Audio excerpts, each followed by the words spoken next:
بسم اللہ الرحمن الرحیم۔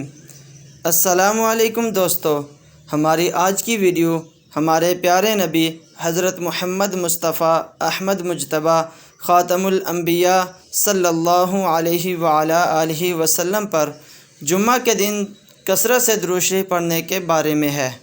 اور اگر آپ نے ابھی تک چینل کو سبسکرائب نہیں کیا تو اسے سبسکرائب کر لیں، اور اگر ویڈیو اچھی لگے تو اسے لائک اور شیئر ضرور کریں۔ جمعہ کے دن درود شریف پڑھنے کی فضیلت۔ جمعۃ المبارک کے روز حضور نبی اکرم صلی اللہ علیہ وسلم پر درود پاک پڑھنے کی بہت زیادہ فضیلت ہے۔ حضور نبی اکرم صلی اللہ علیہ وآلہ وسلم نے خود جمعہ کے روز کثرت سے درود شریف پڑھنے کا حکم فرمایا ہے۔ حضرت اوس بن اوس رضی اللہ تعالیٰ عنہ روایت کرتے ہیں کہ حضور نبی اکرم صلی اللہ علیہ وآلہ وسلم نے فرمایا، بے شک تمہارے دنوں میں سے جمعہ کا دن سب سے بہتر ہے۔ اس دن حضرت آدم علیہ السلام پیدا ہوئے، اور اسی دن انہوں نے وفات پائی، اور اسی دن سور پھونکا جائے گا، اور اسی دن سخت آواز ظاہر ہوگی۔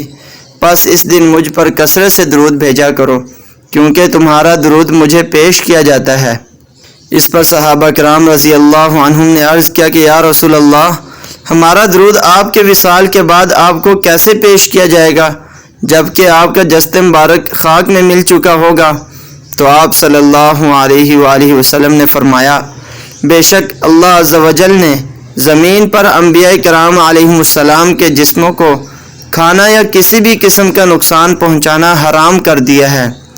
حضرت ابو درداء رضی اللہ عنہ روایت کرتے ہیں کہ حضور نبی اکرم صلی اللہ علیہ وآلہ وسلم نے فرمایا، جمعہ کے دن مجھ پر کثرت سے درود بھیجا کرو، کیونکہ اس دن ملائکہ حاضر ہوتے ہیں، اور جو شخص مجھ پر درود بھیجتا ہے اس کے درود سے فارغ ہونے سے پہلے ہی اس کا درود مجھے پیش کر دیا جاتا ہے۔